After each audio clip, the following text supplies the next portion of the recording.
Hello everyone, कैसे हो आप सभी लोग। आई होप आप बहुत अच्छे होंगे और अच्छे से तैयारी भी चल रही होगी। सो आज हम करने वाले हैं banking and financial news for the month of April and this is your part 1। Okay, अगर आपने प्रीवियस पार्ट नहीं देखा है या मार्च मंथ की सीरीज नहीं देखी है तो वो आई बटन पर आप क्लिक करके यहाँ पे वीडियो का लिंक मैंने ऐड कर दिया है, इस पर क्लिक करके वीडियो देख लीजिएगा। और जो PDF है इस लेक्चर का वो एज यूजुअल आपको जो है हमारे टेलीग्राम चैनल पे अपलोड कर दिया जाएगा after publishing this video. So let's begin with this session. पहला आपको क्वेश्चन है, the government of India has approved a proposal to raise its stake to -% in a Vodafone Idea worth ₹36,950 crore. तो government of India ने recently जो है अपने stake आपके increase किए हैं वोडाफोन आइडिया में, और इसका अमाउंट कितना है 36,950 करोड़ का। और कितने परसेंट स्टेक अब हो गए हैं 48.99% स्टेक जो है आपके गवर्नमेंट ऑफ इंडिया के हो गए हैं in the Vodafone Idea. Okay, next is recently in March, RBI has revised the ATM withdrawal charges from ₹21 per transaction to ₹- per transaction।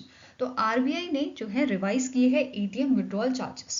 ठीक है, अब ये है क्या, बेसिकली देखो आपका एक बैंक है, जैसे फॉर एग्जांपल आपका SBI बैंक है, मतलब आपका अकाउंट SBI बैंक में है, और आपके घर के आसपास SBI का जो है ATM नहीं है, किसी और बैंक का ATM है। तो हम लोग इतने आलसी होते हैं, हम SBI वाला नहीं ढूंढेंगे, हम पास में जो हमें मिलेगा वो ढूंढेंगे।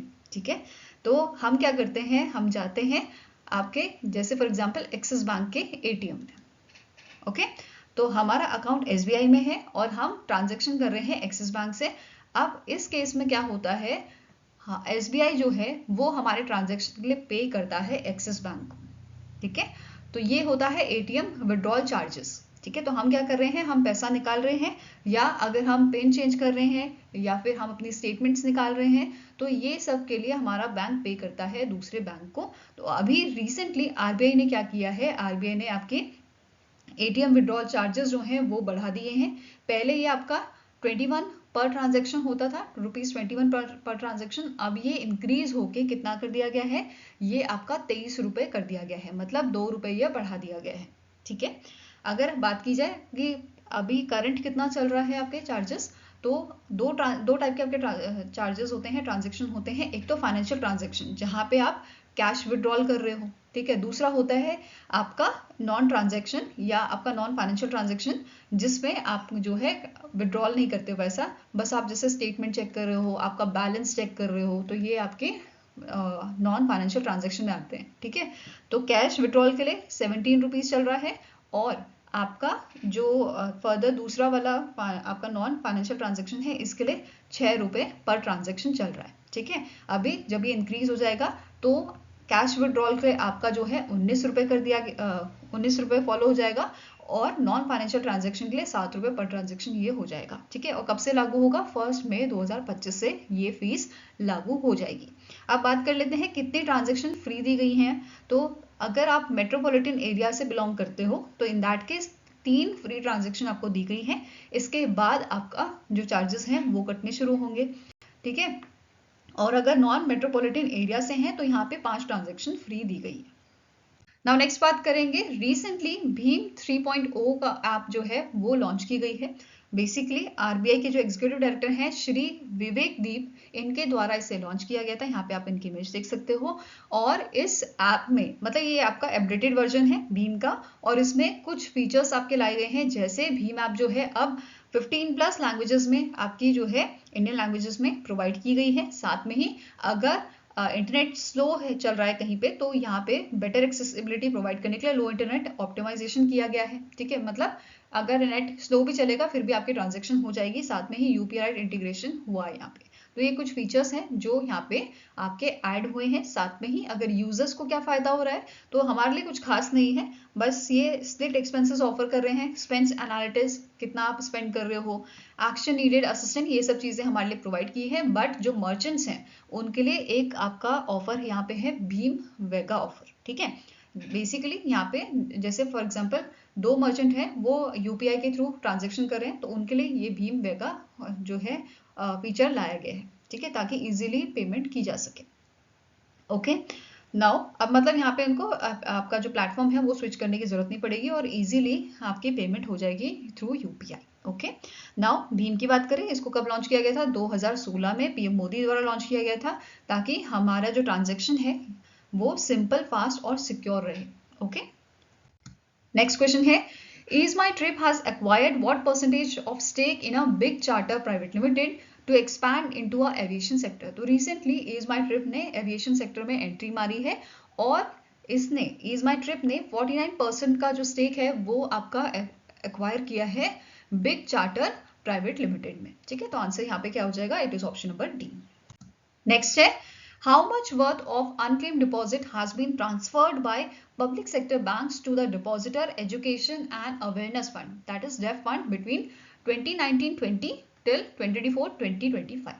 तो रिसेंटली न्यूज़ में आया था, जो हमारी फाइनेंस मिनिस्ट्री है उन्होंने लोकसभा में ये बताया था कि अनक्लेम डिपॉजिट आपका 2019-20 से 24-25 तक कितना ट्रांसफर किया गया है पब्लिक सेक्टर बैंक द्वारा? It is over 45,000 crore. ठीक है, इतना अनक्लेम डिपॉजिट जो है वो आपका ट्रांसफर किया गया है इस डेफ फंड में। अब हम बात तो कर रहे हैं इतना अमाउंट ट्रांसफर किया गया है, अब अनक्लेम डिपॉजिट होता क्या है? ठीक है, ऐसा डिपॉजिट जिसको किसी ने क्लेम नहीं किया। ठीक है, सिंपल सी लैंग्वेज है ना। अब देखो इसकी कंडीशन क्या होती है। बेसिकली आपका जैसे आपका सेविंग अकाउंट है, आपने 10 साल तक उसमें कोई एक्टिविटी नहीं की। ठीक है, वो और आप उसको मतलब एक तरह से समझो कि आपका कोई सेविंग अकाउंट था, आपने उसमें कुछ अमाउंट रखा था और आप भूल गए। ठीक है, जैसे फॉर एग्जांपल काफ़ी बार होता है कि हम कॉलेजेस में होते हैं, उस टाइम पे अकाउंट खुलवाते हैं, बाद में जब जॉब में चले जाते हैं तो दूसरा अकाउंट खुलता है, सैलरी अकाउंट हमारा खुल जाता है, तो हम वो पुराना वाला अकाउंट भूल जाते हैं और उसमें कुछ अमाउंट भी भूल जाते हैं जो भी रखा होता है। ठीक है, ज़्यादा तो रखते नहीं हम लोग, बट फिर भी भूल जाते हैं, राइट। और हम उसे जैसे फॉर एग्जांपल 10 साल हो गए आपने उसे क्लेम नहीं किया, तो वो आपका अनक्लेम डिपॉजिट में आ जाएगा और आपका बैंक जो है 10 साल बाद उसको आपका इस फंड में ट्रांसफर कर देगा। तो यही चीज़ यहाँ पे हुई है। सेम चीज़ आपकी टर्म डिपॉजिट के लिए है। 10 साल तक अगर उसे क्लेम नहीं किया गया, ठीक है, 10 years with in 10 years of maturity, तो इसको आपका ट्रांसफर कर दिया जाएगा इस फंड में, which is depositor education and awareness fund. ठीक है, अब मुझे कमेंट सेक्शन में बताइए कि अगर कोई सेविंग अकाउंट है, let's take the saving account, कि सेविंग अकाउंट है उसमें 2 साल कोई एक्टिविटी नहीं हुई है, तो उस अकाउंट को क्या बोलते हैं हम? ठीक है, उसके लिए क्या टर्म यूज करते हैं? Please let me know in the comment section. Okay, now आगे बढ़ते हैं। अब यहाँ पे क्या बोला है, ये जो डेटा दिया गया है ओवर 45,000 करोड़ का, ये दिया गया है टिल 31 दिसंबर 2024। ठीक है, अब तो ये और बढ़ गया होगा। अब आप इसे जो है ये क्लेम कैसे कर सकते हो? जो भी आपका फंड इसमें चले गया depositor education and awareness fund में जो आपका अमाउंट चला गया, आप उसको रिकवर कैसे कर सकते हो? तो इस चीज़ के लिए उद्गम पोर्टल आपका लॉन्च किया गया था 2023 में, कि इस पोर्टल के थ्रू आप अपना डिपॉजिट जो है वो क्लेम कर सकते हो। ठीक है, करेंटली इस उद्गम पोर्टल में आपके 30 बैंक्स जो हैं वो अभी हैं। ठीक है, जो which are covering 90% of unclaimed deposit. Okay, अब उद्गम का आपका जो है फुल फॉर्म याद रख लीजिए, पूछा जा सकता है, unclaimed deposits gateway to access the information. ठीक है, now next question here, the SEBI has extended the ban on future trading of 7 commodities till March 2026. Which of the following commodities is not included in these 7?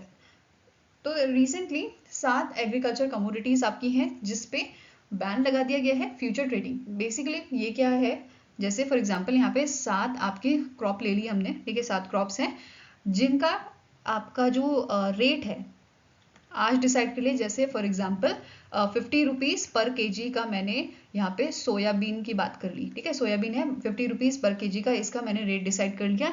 अब मैं इस चीज़ को अभी नहीं इसमें जो है मैं ट्रेड करूँगी, बट इन फ्यूचर मैं इसे ट्रेड करूँगी। ठीक है, तो ये अभी यहाँ पे क्या कर दिया गया है कि इस चीज़ पे बैन लगा दिया गया है, या फिर आप कह सकते हो 7 कमोडिटीज ऐसी हैं जिन्हें मार्च 2026 तक इन पे फ्यूचर ट्रेडिंग नहीं होगी। ठीक है, अब 7 में से आपका जो जीरा है ये इंक्लूडेड नहीं है। कौन कौन सी चीज़ें हैं ये देख लेते हैं। आपकी वीट, मूंग, पैडी, देन चना, crude palm oil, mustard seeds and derivatives, soybean and derivatives. तो ये 7 कमोडिटीज हैं जिस पे अभी जो है रोक लगाई गई है आपकी 7 कमोडिटीज पे for future trading. Next question है, SEBI has extended the advance fee collection limits for research analysts and investment advisors to what duration? तो रिसेंटली सेबी ने क्या किया है, जो एडवांस फी कलेक्शन होता है, कलेक्शन लिमिट जो होती है रिसर्च एनालिस्ट की और इन्वेस्टमेंट एडवाइजर्स की, ये बढ़ा दी है। ठीक है, अभी कितनी कर दी है, 1 ईयर इसे कर दिया गया है। Earlier it was your for the investment adviser it was 6 month and research analytics के लिए इट वॉज 3 मंथ्स। ठीक है, और एक और चीज, अभी रिसेंटली जो पेटीएम मनी है इसको सेबी ने अप्रूवल दिया है। ठीक है, किस चीज का अप्रूवल, सर्टिफिकेट ऑफ रजिस्ट्रेशन इन्होंने प्रोवाइड किया है पेटीएम मनी को as a to work as a research analyst. ठीक है, तो ये चीज याद रखनी है आपको। नेक्स्ट क्वेश्चन है, the federal bank has acquired an additional -% stake in Ageas federal life insurance. तो फेडरल बैंक ने कितना परसेंट यहाँ पे स्टेक जो है एक्वायर किए हैं एगास फेडरल लाइफ इंश्योरेंस में, इट इज 4%। ठीक है, एडिशनल यहाँ पे, अभी पहले इनका 26% का यहाँ पे स्टेक था, अब 30% का हो गया है विद अमाउंट ऑफ 105 करोड़। ठीक है, फेडरल बैंक की बात करें, इसके करंट एमडी एंड सीईओ है केवीएस मनियन, स्टैब्लिश इसे किया गया था 1931 में, हेडक्वार्टर लोकेटेड है अलोवा केरला में। Next question is, as per the India's quarterly external debt report, India's external debt increased to dash by the end of December 2024. तो इनमें से कौन सा अमाउंट है जो आपका इंडिया का एक्सटर्नल डेप्थ है टिल दी 31st December 2024। तो answer is option number B, that is हमारा जो इंडिया का एक्सटर्नल डेप्ट है it reach to the 717.9 billion. वहीं पे अगर हम बात करें आपका कि कितना परसेंट इंक्रीज हुआ है एज कम्पेयर टू December 23, तो 10.7% का इंक्रीज हमें यहाँ पे देखने को मिला है। और आपका इंक्रीज होता क्यों है, हमारा कर्जा आपका जो है बढ़ता क्यों है, क्योंकि जो आपका डॉलर है उसकी वैल्यू बढ़ती रहती है, इस वजह से हमारा जो कर्ज है वो भी बढ़ता जाता है। ठीक है, ये एक मतलब फैक्टर है इस चीज का। नाउ एक्सटर्नल डेब्ट जो आपका था सितंबर 2024 में ये था 712.7 बिलियन और दिसंबर तक आते आते ये आपका 717.9 बिलियन हो गया था। वहीं पे लॉन्ग टर्म डेब्ट की बात करें तो as of December 2024 it was your 578.3 billion US dollar. Okay, next आपका क्वेश्चन है, which bank has sign an MOU with NABARD to strengthen rural development in Assam. तो इनमें से कौन से बैंक ने MOU साइन किया है नाबार्ड के साथ ताकि जो रूरल डेवलपमेंट है उसको और एनहांस किया जा सके इन अ स्टेट लाइक असम। तो answer here is option number E, that is state bank of India द्वारा यहाँ पे MOU साइन किया गया है। और state bank of India and NABARD ने डिसाइड किया है, इन्होंने एक टारगेट लिया है कि ये फाइनेंस करेंगे 500 crore rupees in the financial year 2026। Now next question है, the IndusInd Bank has transferred corporate loans worth over rupees 10,000 crore to which among the following bank through interbank participation certificate। तो इनमें से कौन से बैंक को या banks को corporate loan दिया गया है IndusInd बैंक द्वारा which is over rupees 10,000 crore. तो answer is option number D, that is both A and B. मतलब कि आपका आईसीसी बैंक और फेडरल बैंक दोनों ही बैंकों को आपका यहाँ पे ये कॉर्पोरेट लोन दिया गया है, ट्रांसफर किया गया है IndusInd बैंक द्वारा। क्लियर है, आंसर आपका हो जाएगा option number D. Next question है, which bank in collaboration with the NPCI and visa has launch the StarBiz credit card. ठीक है, क्या लॉन्च किया है, स्टारबिज क्रेडिट कार्ड लॉन्च किया है आपका, ये लॉन्च किया गया है बाय योर फेडरल बैंक। ठीक है, फेडरल बैंक, NPCI और वीजा इन दोनों ने कोलैबोरेशन से लॉन्च किया है फेड स्टारबिज क्रेडिट कार्ड को। अब बात करें फेडरल बैंक की तो MD and CEO के हैं केवीएस मनियन, हेडक्वार्टर लोकेटेड है अलोवा केरला में, 1931 में इसकी शुरुआत की गई थी। टैगलाइन है your perfect banking partner. Next अब क्वेश्चन है, name the personality who is appointed as a new deputy governor of RBI। तो रिसेंटली पूनम गुप्ता जी जो हैं इनको अपॉइंट किया गया है डेप्यूटी गवर्नर RBI का, और इन्होंने MD पात्रा या मिशेल देव पात्रा जो हैं उनको इन्होंने रिप्लेस किया है, सक्सीड किया है। अब इनके अलावा बाकी 3 डेप्यूटी गवर्नर कौन है ये भी डिस्कस कर लेते हैं। M राजेश्वर राव, T रविशंकरा और J स्वामीनाथन, ये आपके 3 अदर डेप्यूटी गवर्नर हैं RBI के। अब पूनम गुप्ता जी जो DG थी आपकी national council of applied economic research की, इनको आपका डेप्यूटी गवर्नर बनाया गया है। और साथ में NCAER की बात कर लेते हैं। इसके कारण प्रेसिडेंट आपके हैं ननन M नीलेकानी, हेडक्वार्टर इसका लोकेटेड है न्यू दिल्ली में और इसकी शुरुआत 1956 में की गई थी। नेक्स्ट अब क्वेश्चन है, Aditya Birla capital limited successfully amalgamated which of its subsidies effective from 1 April 2025। तो आदित्य बिरला कैपिटल लिमिटेड ने सक्सेसफुली आपका मर्जर किया है, एमलगेशन किया है with the Aditya Birla finance जो इसकी सब्सिडरी है। ठीक है, आंसर यहाँ पे क्या हो जाएगा, इट इज ऑप्शन नंबर ए। अब यहाँ पे अमलगेशन हुआ है तो आपकी अपॉइंटमेंट्स भी हुई है आदित्य बिरला कैपिटल लिमिटेड की आफ्टर दी एमलगेशन। तो एमडी एंड सीईओ इसके बनाए गए हैं विशाखा मूले। देन एग्जीक्यूटिव डायरेक्टर आपके रहे एग्जीक्यूटिव डायरेक्टर अपॉइंट किए गए हैं राकेश सिंह, और इंडिपेंडेंट डायरेक्टर आपके हैं नागेश पिंगे एंड सुनील श्रीवास्तव। अब बात करें आदित्य बिरला कैपिटल लिमिटेड की, तो इसके चेयरमैन है कुमार मंगलम बिरला। हेडक्वार्टर लोकेटेड है मुंबई महाराष्ट्र में, उसकी शुरुआत 2007 में की गई थी। नेक्स्ट क्वेश्चन है who was appointed as a president of a federation of Indian export organisation that is FIEO। तो नए आपके प्रेसिडेंट अपॉइंट किए गए हैं FIEO के सुभाष चंद्र रल्हान। ठीक है, क्या नाम है इनका? सुभाष चंद्र रल्हान, और इन्होंने सक्सीड किया है अश्विनी कुमार को।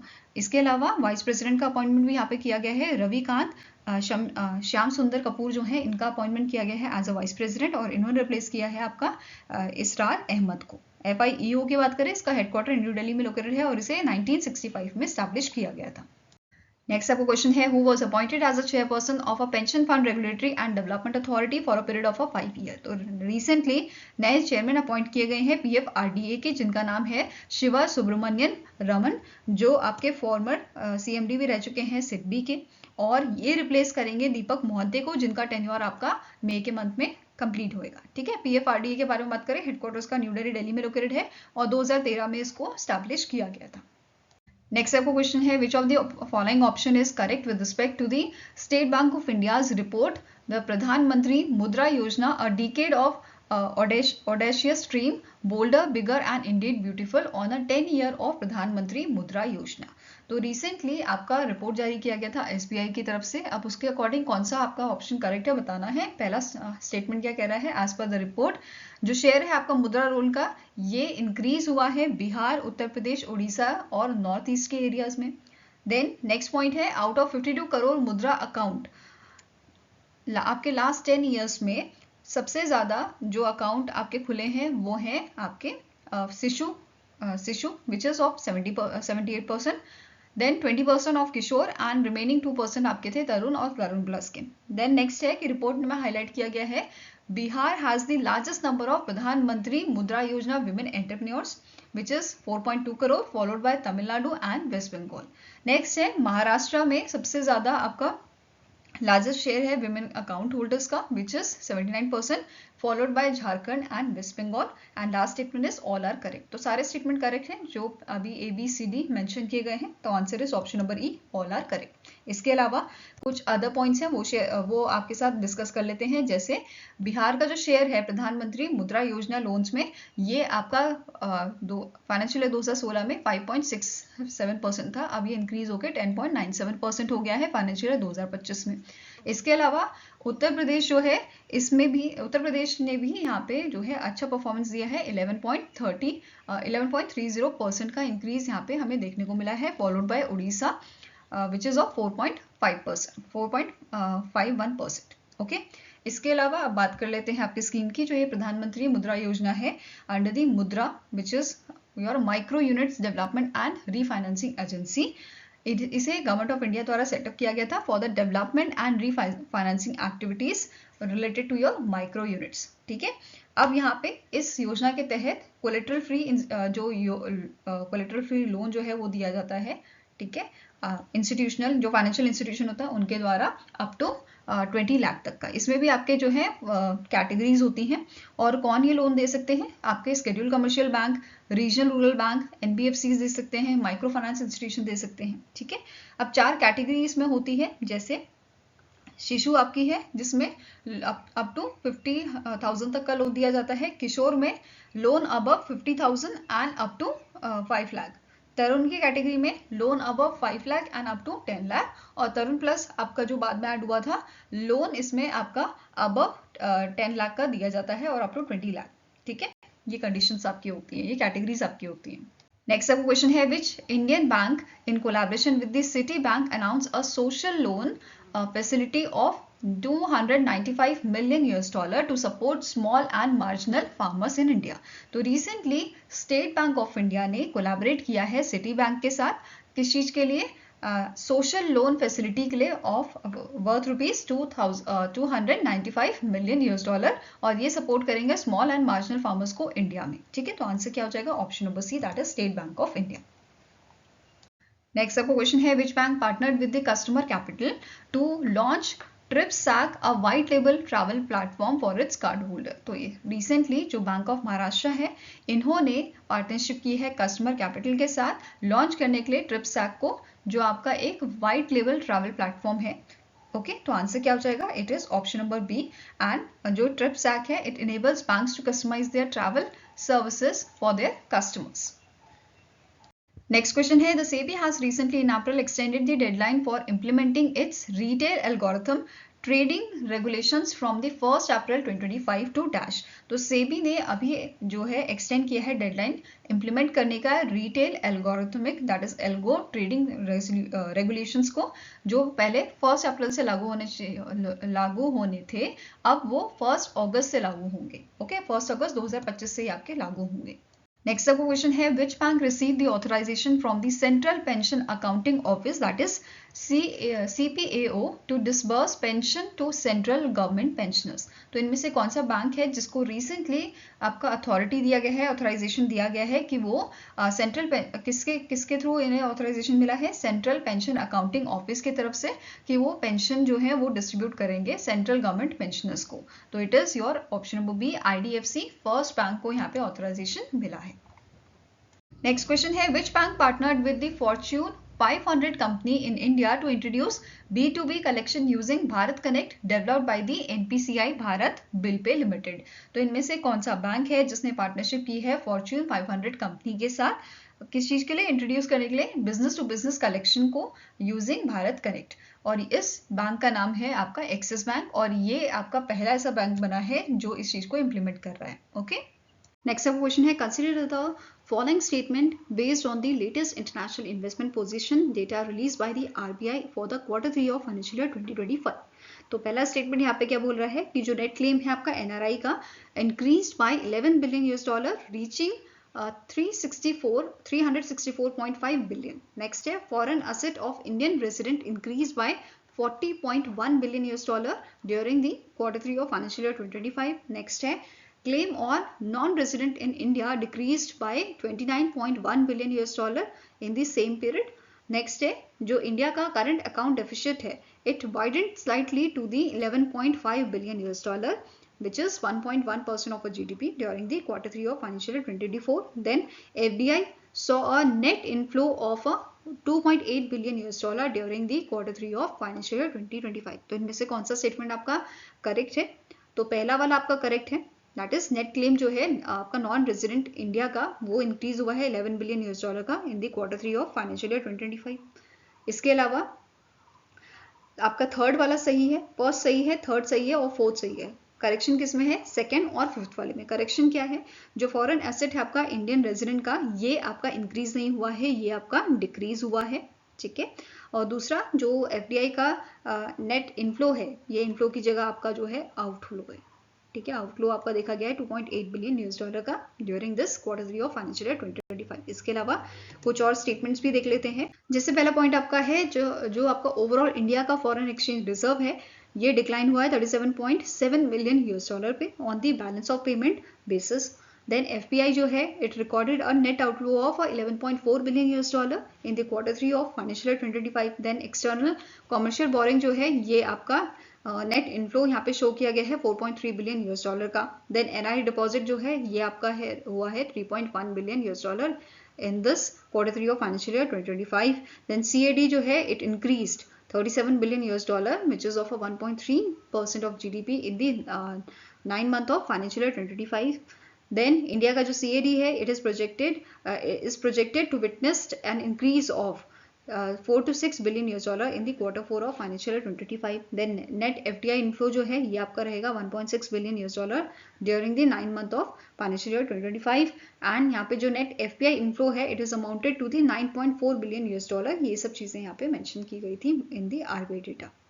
Next question है, the Competition Commission of India approved the proposed acquisition of a certain CCPSB of API holdings by which of the following entities। तो रिसेंटली CCI ने अप्रूवल दिया है कि जो 361 है एंड जो क्ले पॉन्ड कैपिटल है ये एक्वायर कर सकते हैं आपके जो है stakes in the API holding, जो CCPSB है एपीआई होल्डिंग्स की, तो उसमें ये आपका जो है स्टेक्स एक्वायर कर सकते हैं 361 and clay pond capital. Okay, next आपको क्वेश्चन है, विच companies parent firm received approval from the competition commission of India for the acquisition of additional voting rights by the certain share holders in 2025.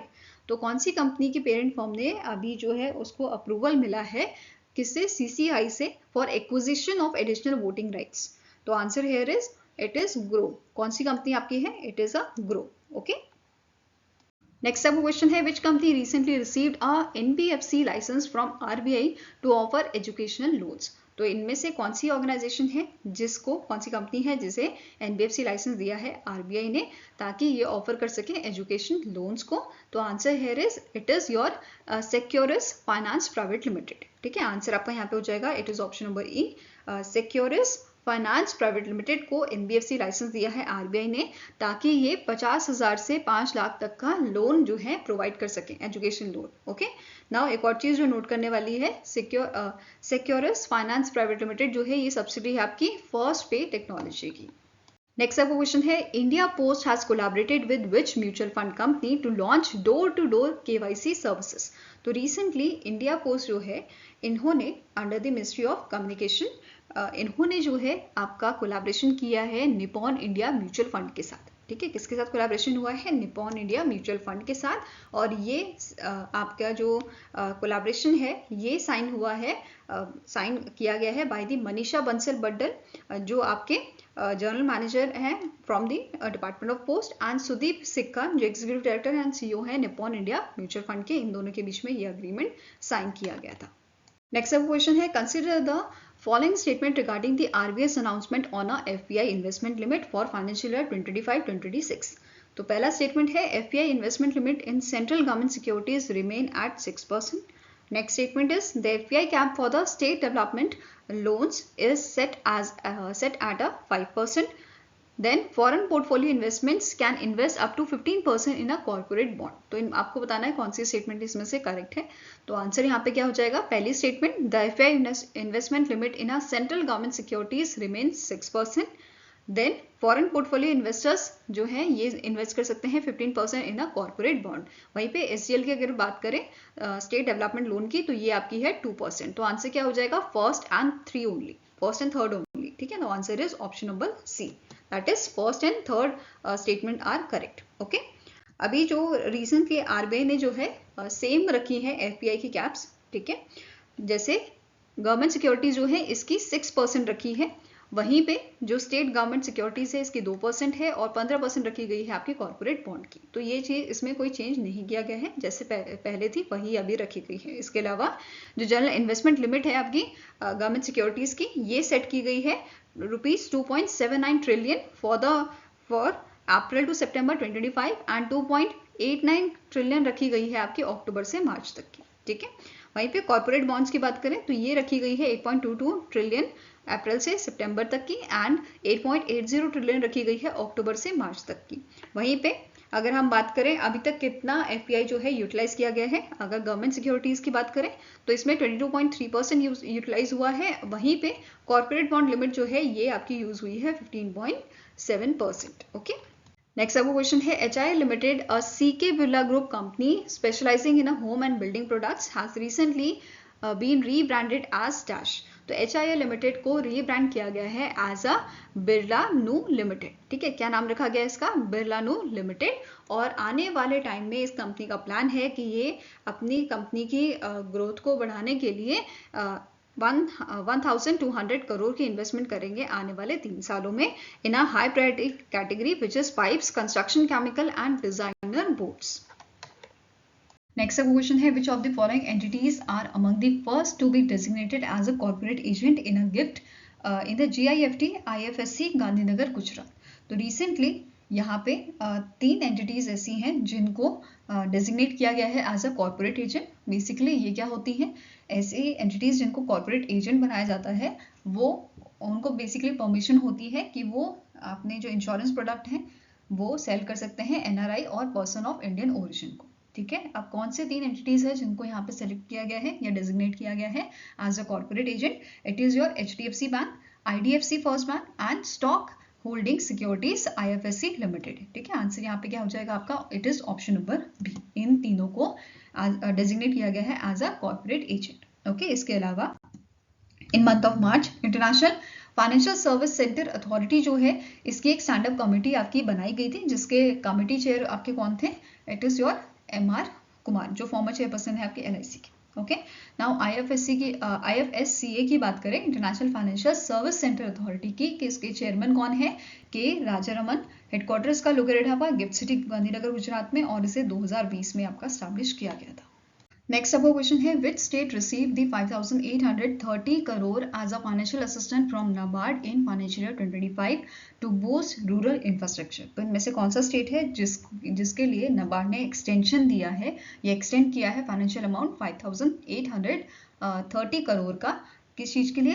ताकि ये boost करे rural infrastructure को। तो answer है is option number C, that is Jharkhand को ये amount जो है मिला है या नाबार्ड द्वारा दिया गया है। ठीक है, अब मेजर शेयर है जो इस अमाउंट का, it will be availed by the Jharkhand Rajya Gramin bank and Jharkhand state cooperative bank, which is amounting to the 2,143 crore. Okay, now static information cover करेंगे। नाबार्ड को स्टैब्लिश किया गया था 12 जुलाई 1982 को। इसके चेयरमैन है साजी केवी और हेडक्वार्टर लोकेटेड आपका मुंबई महाराष्ट्र में। नेक्स्ट क्वेश्चन है, which among the following bank was penalized with a rupees 1 lakh crore by Reserve Bank of India for non-compliance with the regulatory norms? तो रिसेंटली RBI ने 1 लाख की पेनल्टी लगाई है, इनमें से कौन से ग्रामीण बैंक पे? For the non compliance with the regulatory norms. तो इट इज योर कर्नाटका ग्रामीण बैंक। ठीक है, कौन सा बैंक है? कर्नाटका ग्रामीण बैंक पे आपकी पेनल्टी लगाई गई है 1 लाख की। वहीं पे 5 लाख की पेनल्टी जो है ये लगाई गई है SCDCC बैंक पे। ठीक है, नेक्स्ट क्वेश्चन है, according to the state bank of India's report, what is the projected range of India's retail inflation for the first half of financial year 2026? तो स्टेट बैंक ऑफ इंडिया की जो report है, इसके according जो आपका retail inflation रहेगा इन the first half of 2026 financial year 2026, ये रहेगा आपका बिटवीन 3.9% टू 4%। ठीक है, आंसर यहाँ पे क्या हो जाएगा? It is option number C. इसके अलावा यहाँ पे मेंशन किया गया है CPI इन्फ्लेशन जो है, इट इज एक्सपेक्टेड कि आपका डिक्लाइन करेगा 3.8% in the Q4 of financial year 2025। And जो कोर इन्फ्लेशन है आपका, ये आपका प्रोजेक्ट किया गया है, जिसमें फूड और फ्यूल इंक्लूड नहीं किया गया है। ठीक है, इन्होंने प्रोजेक्ट किया है कि ये आपका रहेगा between 4.2% to 4.3% in the financial year of 2026। Now next up question है, which of the following statement is are correct regarding the SEBI's operational framework for the past risk and return verification agency? तो recently SEBI द्वारा आपके operational framework release किए गए हैं, किस चीज के लिए? प्रवार के लिए। ठीक है, past risk and return verification agency जिसका फुल फॉर्म है, इस चीज के लिए आपका फ्रेमवर्क लाया गया है। इसका मेन एम क्या है इन फ्रेमवर्क्स को लाने का? कि जो मिसलीडिंग क्लेम्स हैं उनको प्रिवेंट किया जा सके about the past performance in advertisement which is related to your financial products by the research analyst, investment advisor and stock brokers। तो यहाँ पे फ्रेमवर्क इसके लिए लाए गए हैं। अब फ्रेमवर्क के अकॉर्डिंग आपको बताना है कौन सा आपका स्टेटमेंट जो है वो करेक्ट है। ठीक है, पहला क्या बोल रहा है कि अगर परवाह जो है, अगर CRA को, अगर आपकी क्रेडिट रेटिंग एजेंसी को एक्ट करना है एज अ परवा, देन ये कैसे एलिजिबल होगी? तो 15 साल का इसका मिनिमम एक्सपीरियंस होना चाहिए और नेटवर्थ होनी चाहिए आपकी 100 करोड़ की, तभी ये एलिजिबल होगी टू एक्ट एज अ परवा। ठीक है, नेक्स्ट है, अगर स्टॉक एक्सचेंज को एक्ट करना है as a performance data collector, in that case इसके पास मिनिमम नेटवर्थ आपकी 200 करोड़ की होनी चाहिए और 15 साल का एक्सपीरियंस होना चाहिए। Then PDC which is performance data collector, ये डेटा आपका कलेक्ट करेगा फ्रॉम फाइनेंशियल एंटिटीज जैसे म्यूचुअल फंड्स हो गए, डेवलप एंड मेंटेन करेगा वेरिफिकेशन सिस्टम को। नेक्स्ट है, परवा जो है ये आपकी ओवरसाइट कमेटी जो है इसको डेवलप करनी होगी within 2 months of getting SEBI's approval. ठीक है, नेक्स्ट स्टेटमेंट क्या बोल रहा है? All are correct. तो सारे स्टेटमेंट्स आपके करेक्ट है, तो आंसर क्या हो जाएगा? It is option number E. Fine, now अब बात करते हैं क्राइटेरिया की। तो मैंने आपको बताया क्रेडिट रेटिंग एजेंसी का क्राइटेरिया क्या है, अगर उसको एक्ट करना है एज अ परवा, तो मिनिमम 15 साल का एक्सपीरियंस, नेटवर्थ आपकी एटलीस्ट 100 करोड़, और इसमें क्या बोला है? It should have a rated 250 plus issuers for डेब्ट सिक्योरिटीज।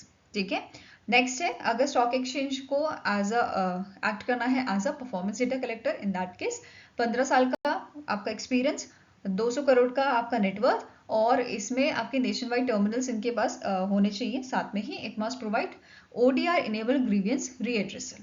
ओके, नेक्स्ट है, हम अगर बात करें परवा की, तो इसका फंक्शन क्या है, इसका काम क्या रहेगा, ये आपका डिफाइन करेगा वेरिफिकेशन मेथोलॉजी को, मैनेज करेगा डिस्प्यूट और ग्रीवियंस को, एंड इसका काम रहेगा कि ये मेंटेन करे वेरीफाइड डेटा रिकॉर्ड्स को फॉर 5 years। ठीक है, पीडीसी की बात करें तो ये डेटा आपका कलेक्ट करेगा म्यूचुअल फंड्स और स्टॉक एक्सचेंज से, अभी हमने डिस्कस किया, और ये डेवलप और मेंटेन करेगा सिक्योर वेरिफिकेशन सिस्टम को। इसके अलावा अगर कोई सीआरए आपकी एक्ट कर रही है एज अ परवा, इन दैट केस उसको जब सेबी का अप्रूवल मिलेगा तो विद इन 2 months उनको एक आपकी ओवरसाइट कमिटी जो है वो बनानी होगी। ठीक है, which will be responsible for monitoring CRA and SEs activities under this framework. ठीक है, नेक्स्ट आपका क्वेश्चन है, which bank has launch the square drive deposit scheme 444 day term deposit scheme. तो इनमें से कौन सा आपका बैंक है जिसने स्क्वायर ड्राइव डिपॉजिट स्कीम जो है लॉन्च की है आपकी 444 डेज के लिए? तो it is launch by the bank of Baroda. ठीक है,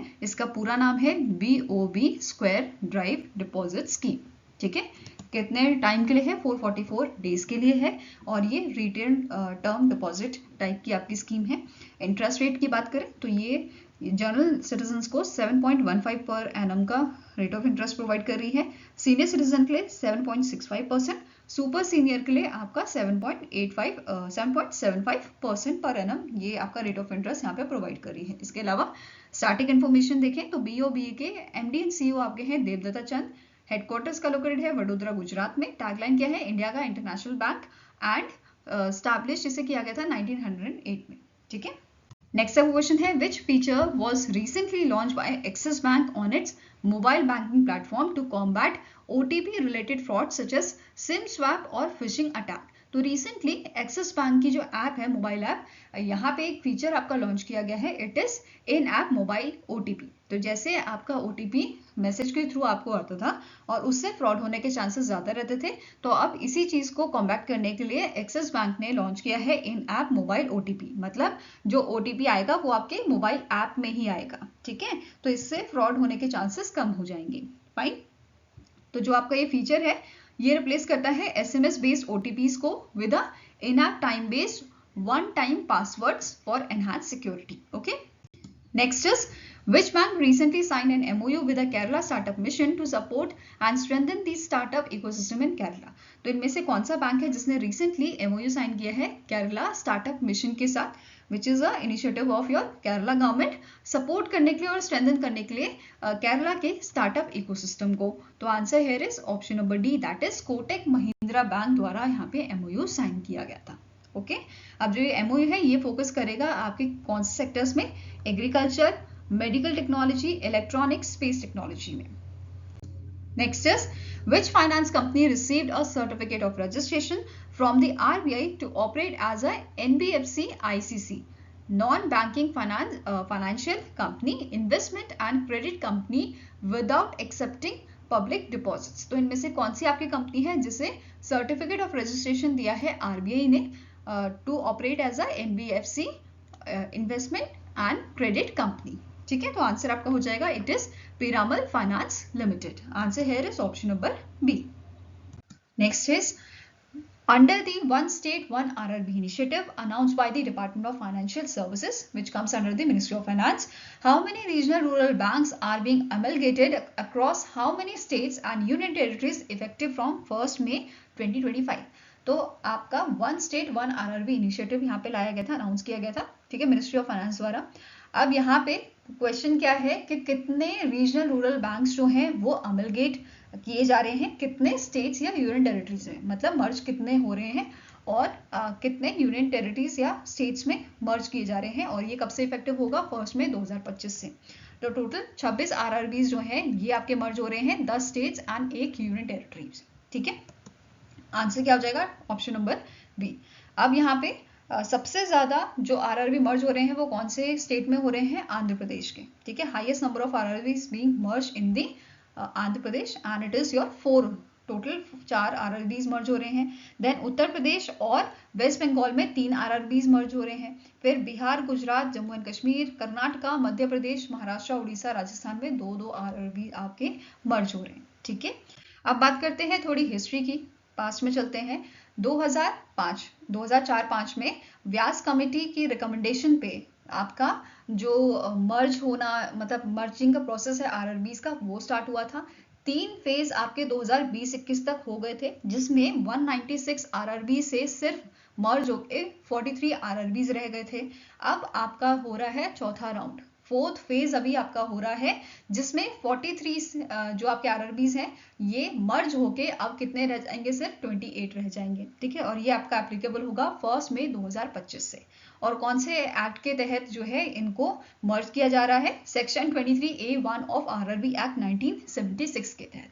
ठीक है, अब यहाँ पे एक और चीज जो नोट करनी है, जो नए आरआरबीज होंगे वो फंक्शन करेंगे under the sponsorship of major public sector banks, and इनकी जो ऑथराइज कैपिटल आपकी होगी ये होगी 2000 करोड़ की। ठीक है, अब हम जो आपके टॉप स्टेट्स हैं, मतलब जहां हाईएस्ट मर्जर आपका हो रहा है आरआरबीज का, वो देख लेते हैं। जैसे आंध्र प्रदेश में सबसे ज्यादा मर्जिंग हो रही है, चैतन्य, गोदावरी, आंध्र प्रगति, सप्तगिरी एंड आंध्र प्रदेश ग्रामीण बैंक, इन सबको मर्ज करके आंध्र प्रदेश ग्रामीण बैंक आपका बनाया जाएगा। इसका हेडक्वार्टर अमरावती आंध्र प्रदेश में होगा। और स्पॉन्सर बैंक कौन सा रहेगा, यूनियन बैंक ऑफ इंडिया रहेगा। ऐसे ही उत्तर प्रदेश की बात करें तो यहाँ पे बड़ौदा यूपी, आर्यव्रत बैंक, प्रथमा यूपी ग्रामीण बैंक, इनको मर्ज करके उत्तर प्रदेश ग्रामीण बैंक बनाया जा रहा है, और इसका हेडक्वार्टर लखनऊ में रहेगा। स्पॉन्सर बैंक आपका रहेगा bank of Baroda.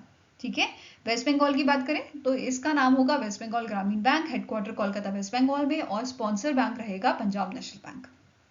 Next question है, which bank introduce the elite plus saving account design specifically for the high net worth individual. तो इनमें से कौन सा बैंक है जिसने recently elite plus saving account आपका ओपन किया है, हाई नेटवर्थ इंडिविजुअल लॉन्च किया है हाई नेटवर्थ इंडिविजुअल्स के लिए? तो इट इज बंधन बैंक। ठीक है, किसने किया है, बंधन बैंक ने किया है। तो answer is option number D. और क्या क्या फीचर्स यहाँ पे जो है प्रोवाइड की जा रही है, जैसे अनलिमिटेड फ्री कैश डिपॉजिट यहाँ पे पर मंथ, ईच मंथ जो है वो फ्री आपको प्रोवाइड किए जा रहे हैं, अनलिमिटेड। ठीक है, साथ में ही आरटीजीएस, एनएफटी, IMPS ट्रांजेक्शन जो है ये आपको फ्री प्रोवाइड की जा रही है। साथ में ही 15 लाख का पर्सनल एक्सीडेंट कवर यहाँ पे इन्वॉल्व है आपका, एंड 3 लाख का परचेस प्रोटेक्शन। नेक्स्ट क्वेश्चन है, इन अप्रैल 2025 which payment infrastructure company became the India's first unicorn of 2025? तो 2025 की पहली यूनिकॉर्न आपकी बनी है जस्पे। ठीक है, तो क्वेश्चन इंपॉर्टेंट है, इसे याद रखना। नाउ अब यूनिकॉर्न कौन सी होती है, ऐसे स्टार्टअप जिसकी वैल्यूएशन आपकी $1 बिलियन से ज्यादा होती है, उसको हम यूनिकॉर्न बोलते हैं। अब जस्पे की बात करें तो इसके फाउंडर एंड सीईओ कौन है, विमल कुमार, हेडक्वार्टर लोकेटेड है बेंगलुरु कर्नाटका में, और 2012 में से स्टैब्लिश किया गया था। नेक्स्ट क्वेश्चन है, which institution was honored as a most innovative financial institution globally in the 2025 innovators list by Global Finance Magazine? तो ग्लोबल फाइनेंस मैगजीन द्वारा इनमें से कौन सी ऑर्गेनाइजेशन है जिसको मोस्ट इनोवेटिव फाइनेंशियल इंस्टीट्यूशन कहा गया है, ऑनर किया गया है? तो answer is option number B, that is reserve bank of India को ये ऑनर किया गया है। ठीक है, किस चीज के लिए, इनके जो है आरबीआई के प्लेटफॉर्म के लिए, which is unified lending interface. Okay, now अब जो एक ग्लोबल फाइनेंस मैगजीन है, इन्होंने HSBC होल्डिंग जो लोकेटेड है लंदन में, and standard chartered black, again ये भी लंदन में लोकेटेड है, इनको भी 2025 इनोवेटर लिस्ट में रिकॉग्नाइज किया है। इसी के साथ आपका न्यू बैंक, रीगिनोसिस, एक्वानियम फ्रॉम लंदन, इनको भी most innovative financial technology companies जो है लिस्ट किया गया है, अवार्ड इनको दिया गया है। ठीक है, इसके अलावा रीजनल अवार्ड्स की बात करें तो Taipei, Fubon bank from Asia Pacific, bank of America from North America, and Societe Generale from western Europe, इनको जो है एज अ इनोवेशन लीडर यहाँ पे रिकॉग्नाइज किया गया है। ओके, नेक्स्ट आपको क्वेश्चन है, which organisation sign a memorandum of agreement with investor education and protection fund authority to launch phase 2 of a Niveshak Didi initiative? तो recently in month of April आपका एक अग्रीमेंट साइन किया गया है इंडिया पोस्ट पेमेंट बैंक ने, किसके साथ, आपके investor education and protection fund authority के साथ, ताकि ये लॉन्च कर सके निवेशक दीदी का फेज 2। ठीक है, अब निवेशक दीदी क्या है, ये आपका फाइनेंशियल लिटरेसी इनिशिएटिव है, जहां पे ट्रेन किया जाता है विमेन पोस्टल वर्कर्स को एंड कम्युनिटी लीडर्स को, ताकि वो फाइनेंशियल एजुकेटर की तरह वर्क करें। ठीक है, अब इनका काम क्या रहेगा, ये प्रमोट करेंगे investing, fraud prevention, saving habits और कैसे डिजिटल बैंकिंग टूल्स को यूज किया जाए, तो ये सब चीजें ये प्रमोट करेंगे। ठीक है, नाउ अब IEPFA की बात करें तो इसके CEO हैं अनीता शाह अकेला। हेडक्वार्टर इसका लोकेटेड आपका न्यू दिल्ली में और 2016 में से स्टैब्लिश किया गया था। वहीं पे इंडिया पोस्ट पेमेंट बैंक की बात करें, इसके MD एंड CEO हैं आर विश्वेश्वरन। हेडक्वार्टर लोकेटेड है न्यू दिल्ली में और इसकी शुरुआत 2018 में की गई थी। नेक्स्ट क्वेश्चन है, which company was granted final authorization by the Reserve Bank of India to function as a online payment aggregator? तो इनमें से कौन सी कंपनी है जिसको आपका लाइसेंस मिला है ऑनलाइन पेमेंट एग्रीगेटर का या फाइनल ऑथराइजेशन मिला है RBI से? तो आंसर क्या हो जाएगा? It is resilient payment private limited, जो आपकी भारत पे की सब्सिडी है। ठीक है, it is a subsidy of a Bharat Pe group. Okay, next is, according to the ADB's Asian Development Outlook April 2025, what is the India's revised GDP forecast for the financial year 2026? तो 2026 के लिए जो India की GDP growth forecast है वो ADB ने revise की है। पहले 7% ये आपकी बताई हुई थी, अब इसको कम करके 6.7% कर दिया गया है। ठीक है, ये क्लियर है। पहले 7% थी, अभी 6.7 इन्होंने अपनी आउटलुक में बताया है, अप्रैल की आउटलुक में। ओके, नाउ फाइनेंशियल ईयर 2027 की बात करें तो ये प्रेडिक्ट किया है 6.8% का। ठीक है, अब इंडिया के इन्फ्लेशन रेट की बात करें तो ये क्या बोला है कि ये कम होगी, 4.3% रहेगी फाइनेंशियल ईयर 2026 में, वहीं पे 4% ये रहेगी आपकी फाइनेंशियल ईयर 2027 में। ओके, नेक्स्ट इज इन्वेस्टमेंट जो आपका रहेगा अर्बन इंफ्रास्ट्रक्चर में, इट इज एक्सपेक्टेड कि ये आपका बढ़ेगा and it is supported by the government fund of ₹100 billion. Okay, साथ में ही इस रिपोर्ट में मेंशन किया था कि जो डेवलपिंग एशियाज इकोनॉमी है, इनकी जो ग्रोथ है वो भी आपकी जो है बढ़ेगी, 4.9% ये रहेगी आपकी 2025 में। वहीं पे जो साउथ एशिया की इकोनॉमी है ये भी प्रोजेक्ट की गई है कि ये आपकी ग्रो करेगी 2025 में 6% और 2026 में 6.2% से। नाउ इसके अलावा जो साउथ ईस्ट एशिया है, इनकी इकोनॉमी जो है ये 4.7% ग्रो करेगी आपकी 2025 में और 2026 में भी। ओके, नाउ ADB की बात करें तो करंट प्रेसिडेंट इसके हैं आपके मसातो कांदा। देन हेडक्वार्टर्स का लोकेटेड है आपका मनीला फिलीपींस में। मेंबर नेशन कितने हैं? 69 और 1966 में इसे स्टैब्लिश किया गया था। नेक्स्ट क्वेश्चन है, which company sign a strategic MOU with a Garden Reach Shipbuilders and Engineers Limited to enhance collaboration in commercial shipbuilding and offshore infrastructure? तो इनमें से कौन सी आपकी कंपनी है जिन्होंने garden reach shipbuilders and engineers limited के साथ अपना कोलैबोरेशन किया है कमर्शियल शिपबिल्डिंग और ऑफशोर इंफ्रास्ट्रक्चर के लिए? तो आंसर क्या हो जाएगा? It is your swan defence and heavy industries limited. Answer is option number E, swan defence and heavy industries limited द्वारा MOU साइन हुआ है किसके साथ? Garden reach shipbuilders limited engineers limited के साथ। ठीक है, नाउ स्टैटिक इन्फॉर्मेशन कवर करेंगे GRSE की। इसके हेडक्वार्टर लोकेटेड है कोलकाता वेस्ट बंगाल में, 1884 में इसे स्टैब्लिश किया गया था। स्वान डिफेंस की बात करें तो इसका हेडक्वार्टर गुजरात में लोकेटेड है और 1997 में इसको स्टैब्लिश किया गया था। Next is, which NBFC, which non-banking financial company announced the launch of its shopkeeper loan business? इनमें से कौन सा NBFC है जिसने अभी लॉन्च किया है शॉपकीपर लोन बिजनेस? ठीक है, तो it is launch by the Poonawalla Fincorp limited. किसने लॉन्च किया है? पूनावाला फिनकॉर्प लिमिटेड द्वारा इसको लॉन्च किया गया है, which is shopkeeper loan business, और ये आपका एक्टिवेट किया गया है 44 लोकेशन पे in the first phase. Next आपको क्वेश्चन है, which institute sign an MOU with Goa shipyard limited to integrate artificial intelligence and digital twin technology into the India's maritime sector? तो इनमें से कौन सा आपका इंस्टीट्यूट है जिसने गोवा शिपयार्ड लिमिटेड के साथ जो है MOU साइन किया है? किस चीज के लिए? इंटीग्रेट करने के लिए AI को और डिजिटल ट्विन टेक्नोलॉजी को इंडिया के मैरीटाइम सेक्टर में। तो answer is Indian institute of Hyderabad. It is option number D, that is IIT Hyderabad के साथ ये अग्रीमेंट साइन हुआ है। क्लियर है? नेक्स्ट क्वेश्चन है, which company sign an MOU with Odisha government to set up petrochemical complex at the Paradip port with an investment of 61,077 crore? तो इनमें से कौन सी कंपनी है जिसने MOU साइन किया है ओडिशा के साथ सेटअप करने के लिए पेट्रोकेमिकल कॉम्प्लेक्स को प्रदीप पोर्ट में, और इसकी इन्वेस्टमेंट कितनी है? 1077 करोड़ की। तो answer is Indian oil corporation. ठीक है, इंडियन ऑयल कॉर्पोरेशन लिमिटेड ने एमओयू साइन किया है उड़ीसा गवर्नमेंट के साथ ताकि ये सेटअप करें पेट्रोकेमिकल कॉम्प्लेक्स प्रदीप पोर्ट पे। ठीक है, अब इसके अलावा यहाँ पे आपको नोट करना है कि जो प्रपोज केमिकल कॉम्प्लेक्स है ये इसमें क्या क्या चीजें इंक्लूडेड है। Dual feed cracker downstream unit जो प्रोड्यूस करेगा आपका क्रिटिकल मिनरल्स जैसे क्रिटिकल केमिकल ये आपका प्रोड्यूस करेगा, जैसे फिनॉल हो गया, पॉलीप्राइपोलिन हो गया, आइसोप्रोपाइल अल्कोहल आपका हो गया। तो इस टाइप के जो आपके क्रिटिकल केमिकल्स हैं उनको ये प्रोड्यूस करेगा। ठीक है, साथ में ही जो आपके पेट्रोनेट एलएनजी लिमिटेड है, इन्होंने इन्वेस्ट किया है 6500 करोड़ का अमाउंट सेटअप करने के लिए एलएनजी इंपोर्ट टर्मिनल। कहाँ पे? ओडिशा के गोपालपुर पोर्ट पे।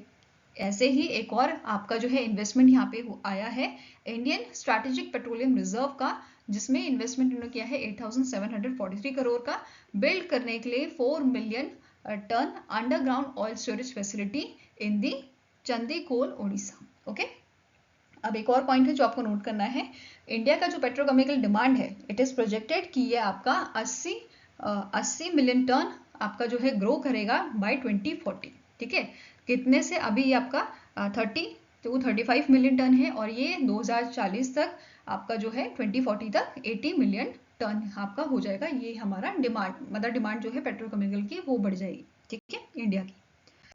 नेक्स्ट क्वेश्चन है, the Competition Commission of India has approved the proposed acquisition of shares of Shriram Asset Management Company Limited by which of the following entities? तो इनमें से कौन सी एंटिटीज हैं जिन्हें सीसीआई ने अप्रूवल दिया है कि वो एक्वायर कर सकते हैं आपके shares Shriram asset management company limited में? तो it is your Sanlam emerging market limited जो मॉरिशस की ऑर्गेनाइजेशन है and Shriram credit company limited. तो आंसर क्या हो जाएगा? It is option number D, that is इन दोनों को यहाँ पे सीसीआई का अप्रूवल मिला है और ये आपका एक्वायर करेंगे 26% of share holding in Shriram asset management company limited. Next is the CCI has approved the proposal of a multiple plenty private equity GIFT fund to acquire shareholding in which of the following companies? तो ये approval मिला है आपको vastu housing finance corporation के लिए, APAC financial services and Quantiphi India के लिए। ठीक है, आंसर यहाँ पे क्या हो जाएगा? It is your option number B. Next question है, consider the following statement regarding the first bi monthly monetary policy of the for the financial year 2026 release by RBI. तो आरबीआई ने रिसेंटली आपकी जो बाय मंथली मॉनेटरी पॉलिसी है वो release की थी। ठीक है, उसी के रिगार्डिंग आपके जो है यहाँ पे स्टेटमेंट है, आपको बताना है कौन सा करेक्ट है। पहला स्टेटमेंट क्या बोल रहा है कि ये 54th आपकी मॉनेटरी पॉलिसी कमेटी थी, मतलब मॉनेटरी पॉलिसी कमेटी की मीटिंग थी जिसके चेयर आपके थे आरबीआई के गवर्नर संजय मल्होत्रा जी। सेकेंड है, इस मीटिंग में जो जीडीपी ग्रोथ प्रोजेक्शन है फाइनेंशियल ईयर 2026 का, इसको रिवाइज किया गया है। ये 6.5 कर दी गई है, earlier it was 6.7। Then policy repo rate जो है वो बढ़ा दिया गया है 25 बेसिस पॉइंट से, नाउ इट इज 6.50%। एंड आपका जो SDF है स्टैंडिंग डिपॉजिट फैसिलिटी रेट जो है ये सेट किया गया है 5.75% पे और MSF एंड बैंक रेट आपका सेट किया गया है 6.25% पे। देन आरबीआई ने यहाँ पे लॉन्च किया एक वेरीफाइड व्हाट्सएप चैनल। ठीक है, जैसे आरबीआई कहता है इनिशिएटिव है ना, उसको प्रमोट करने के लिए यहाँ पे ये चैनल व्हाट्सएप चैनल जो है इन्होंने लॉन्च किया है। ठीक है, नाउ अब इसमें से कौन सा स्टेटमेंट आपका करेक्ट है? तो पहला स्टेटमेंट करेक्ट है, आपका दूसरा स्टेटमेंट करेक्ट है, फोर्थ करेक्ट है एंड फिफ्थ करेक्ट है। इनकरेक्ट कौन सा है? Option number 3। ठीक है, तो आंसर क्या हो जाएगा? 1, 2, 4 and 5 are correct. Answer here is option number A. Okay, अब करेक्शन क्या है कि जो आपका पॉलिसी रेपो रेट है वो आपका 25 बेसिस पॉइंट जो है डिक्रीज हुआ है, वो आपका इंक्रीज नहीं डिक्रीज हुआ है। नाउ जो आपका परसेंटेज है, ठीक है, वो कितनी है? 6% है, नॉट दी 6.5%। ओके, अब बात करते हैं अदर इंपॉर्टेंट पॉइंट्स की। जैसे जो ये मॉनेटरी पॉलिसी कमेटी थी इसके चेयरपर्सन आपके थे संजय मल्होत्रा। ठीक है, इनके अलावा और कौन से मेंबर थे इस कमेटी में?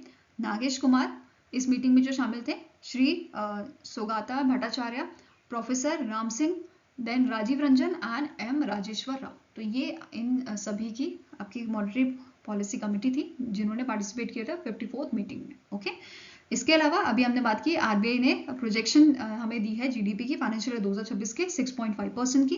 क्वार्टर वाइज बात करें तो क्वार्टर 1 में 6.5% है, 2 में 6.7, 3 में 6.6 और 4 के लिए 6.3 का प्रिडिक्शन किया गया है। Then medium term target for consumer price index inflation जो है इसके लिए 4% यहाँ पे बताया गया है and with a band of ±2%। ठीक है। Then CPI inflation financial year 2026 के लिए 4% रहेगी। क्वार्टर वाइज बात करें तो पहले क्वार्टर के लिए 3.6%, सेकंड के लिए 3.9, थर्ड के लिए 3.8 और फोर्थ के लिए 4.4% रहेगी। ठीक है। इसके अलावा पॉलिसी रेट्स की यहाँ पे बात कर लेते हैं। जैसे रिजर्व रेशियो की पहले बात करेंगे। CRR आपका 4% है, SLR आपका 18% है। देन आपका पॉलिसी रेपो रेट 6%, SDF आपका 5.75%। देन आपका मार्जिनल स्टैंडिंग फैसिलिटी MSF जो आपका 6.25 है, सेम बैंक रेट भी, और फिक्स्ड रिवर्स रेपो रेट आपका 3.35% रखा गया है। ठीक है।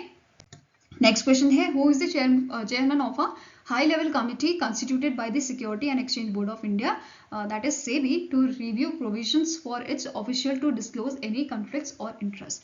तो सेबी ने अभी आपके 6 मेंबर हाई लेवल कमेटी बनाई थी। ठीक है, जिसके चेयर आपके सेलेक्ट किए गए हैं Pratyush Sinha.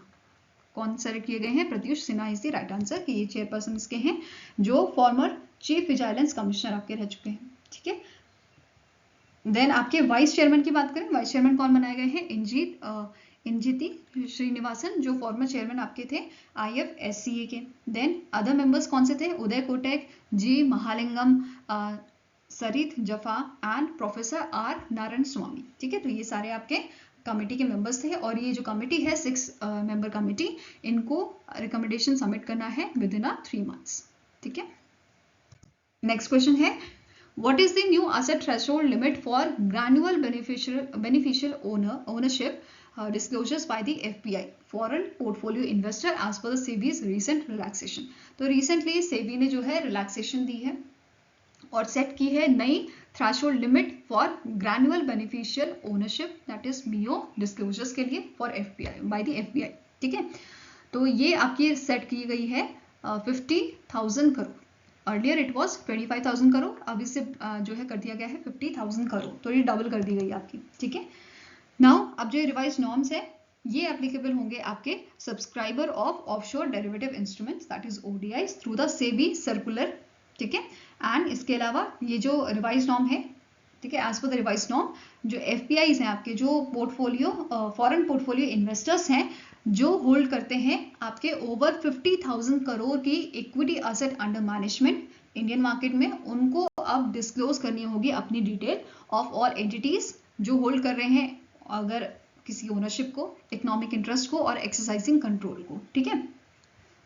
Next is, which company has received license from SEBI, Securities and Exchange Board of India, to launch its small and medium real estate investment trust public issue।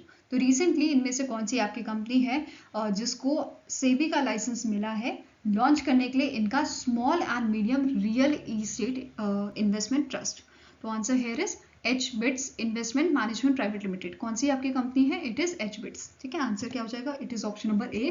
और ये जो कंपनी है आपकी HBIT, इसका प्लान है कि ये बाय जून 2025 इनका प्लान है कि ये रेज करेंगे आपके 500 करोड़ का investment via IPO, initial public offering से। ठीक है। नेक्स्ट क्वेश्चन है, इन अप्रैल 2025 the national bank for Financing Infrastructure and Development assign MOU with which institution to strengthen infrastructure financing in India। तो recently जो National Bank for Financing Infrastructure and Development है, इसका एक आपका एक MOU साइन हुआ है किसके साथ? न्यू डेवलपमेंट बैंक के साथ। अब न्यू डेवलपमेंट बैंक का रिसेंटली जो है आपका एक मेंबर जुड़ा है। Please let me know in the comment section कौन सी कंट्रीज का मेंबर आपका बनी थी। ठीक है। नाउ न्यू डेवलपमेंट बैंक के साथ इसका MOU साइन हुआ है और इसका फोकस एरिया कहाँ रहेगा आपका? क्लीन एनर्जी पे, ट्रांसपोर्टेशन पे, कैपेसिटी बिल्डिंग पे। Okay. Next is, which company partnered with NPCI भीम services limited and Axis bank to launch the turbo UPI plugin on the Bharat interface for money Vega platform. तो इनमें से कौन सी आपकी कंपनी है जिसने पार्टनरशिप की है NPCI भीम सर्विसेज लिमिटेड के साथ एंड एक्सिस बैंक के साथ, ताकि ये लॉन्च कर सके turbo UPI plugin on the भीम वेगा प्लेटफॉर्म? तो आंसर यहाँ पे आपका क्या हो जाएगा, it is your option number C, that is Razorpay ने यहाँ पे इन दोनों ऑर्गेनाइजेशन के साथ पार्टनरशिप की है और रेजर पे फर्स्ट पेमेंट गेटवे आपका बना है जिसने इंटीग्रेट किया है इस इन ऐप यूपीआई सोल्यूशन को।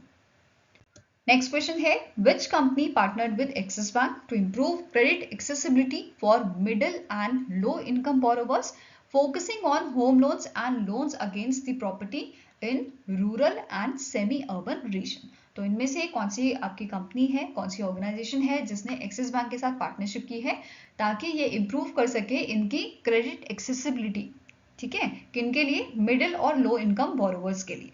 तो आंसर आपका हो जाएगा it is your Piramal finance. कौन सी कंपनी है, it is the Piramal finance. Answer here is option number B, Piramal finance का पार्टनरशिप हुआ है एक्सिस बैंक के साथ। ओके, नेक्स्ट क्वेश्चन है, according to the revised SEBI framework for specialized investment funds effective from 1st April 2025, what is the minimum total investment that investors must maintain across all SIFs strategies under the single asset management company at the PAN level? तो recently SEBI ने framework आपका जो है revise किया है, किसके लिए, SIF के लिए, स्पेशलाइज्ड इन्वेस्टमेंट फंड्स के लिए, जो 1 अप्रैल 2025 से इफेक्ट में आ रहा है आपका। और इसके लिए यहाँ पे जो रिवाइज मिनिमम इन्वेस्टमेंट जो है वो रिवाइज की गई है, मिनिमम टोटल इन्वेस्टमेंट इन्वेस्टर्स के लिए कि उन्हें मेंटेन करना होगा 10 लाख का इन्वेस्टमेंट। ठीक है, कितना मेंटेन करना होगा, 10 लाख का इन्वेस्टमेंट इनको मेंटेन करना होगा। Now the revised rule requires investors to maintain the minimum investment across all strategies offered by the single asset management company, ठीक है, rather than the each individual scheme। इसके अलावा जो एक्रेडिट इन्वेस्टर्स होंगे या मैंडेटरी इन्वेस्टमेंट्स होंगी which is made by your asset management company employees, ये यहाँ से एग्जेम्प्ट की गई हैं, ठीक है, इस फ्रेमवर्क से। इसके अलावा अगर कोई आपकी असेट मैनेजमेंट कंपनी है, ठीक है, उसको लॉन्च करना है SIF, तो उसके लिए एलिजिबिलिटी क्या है कि जो कंपनी है, जो एसेट मैनेजमेंट कंपनी है, उसको मिनिमम 3 साल का जो है ऑपरेशन हिस्ट्री उसका होना चाहिए और इन 3 सालों में, ठीक है, लास्ट 3 years में इनका जो एवरेज असेट अंडर मैनेजमेंट है वो कितना होना चाहिए, आपका 10,000 करोड़ का होना चाहिए। और ये लॉन्च कर सकते हैं ओनली 1 SIF पर कैटेगरी, ठीक है, चाहे इक्विटी, डेब्ट और हाइब्रिड हो।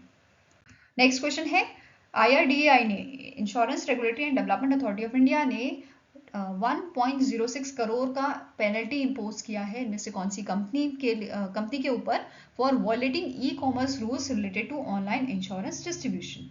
तो IRDAI ने ये पेनल्टी इम्पोज की है फ्लिपकार्ट इंटरनेट प्राइवेट लिमिटेड के ऊपर। किसके ऊपर, फ्लिपकार्ट इंटरनेट प्राइवेट लिमिटेड के ऊपर ये पेनल्टी लगाई गई है आपकी, और इनको बोला है 45 डेज के अंदर आपको ये पेनल्टी भरनी है, ठीक है। Next is, according to Moody's analytics latest report titled APAC Outlook US versus them, what is the revised GDP growth forecast for India for the calendar year 2025? तो कैलेंडर ईयर आपका क्या होता है, 1 जनवरी से स्टार्ट होता है और 31 दिसंबर को ये खत्म होता है। वहीं पे फाइनेंशियल ईयर जो है वो हमारा 1 अप्रैल से स्टार्ट होता है और ये चलता है 31 मार्च तक। तो मूडी ने अभी जो आपकी प्रिडिक्शन दी है GDP ग्रोथ की, वो कैलेंडर ईयर की दी है, ठीक है, वो दी है कैलेंडर ईयर की। तो ये कितनी बताई है, 6.1% बताई है, अर्लियर इट वॉज 6.4%, ठीक है, पहले प्रिडिक्शन थी 6.4% की प्रोजेक्शन थी, अब इसको रिड्यूस करके 6.1% बताया है इन्होंने। अब मूडी एनालिटिक्स की बात करें तो प्रेसिडेंट कौन है, स्टेफन टोरेंको, हेडक्वार्टर्स का न्यूयॉर्क में लोकेटेड है और इसे 2008 में स्टैब्लिश किया गया था। आई होप गाइस आपको ये वीडियो पसंद आया हो, पसंद आए तो लाइक एंड शेयर जरूर कीजिएगा और हमारे साथ जुड़ने के लिए हमारे चैनल को सब्सक्राइब कीजिएगा। अगर आपके कोई सजेशन है तो आप मेल कर सकते हो हमें या फिर कमेंट सेक्शन में भी लिख सकते हैं। सो मिलेंगे इसी नेक्स्ट वीडियो के साथ। Till then take care, have a nice day and all the best for your preparations.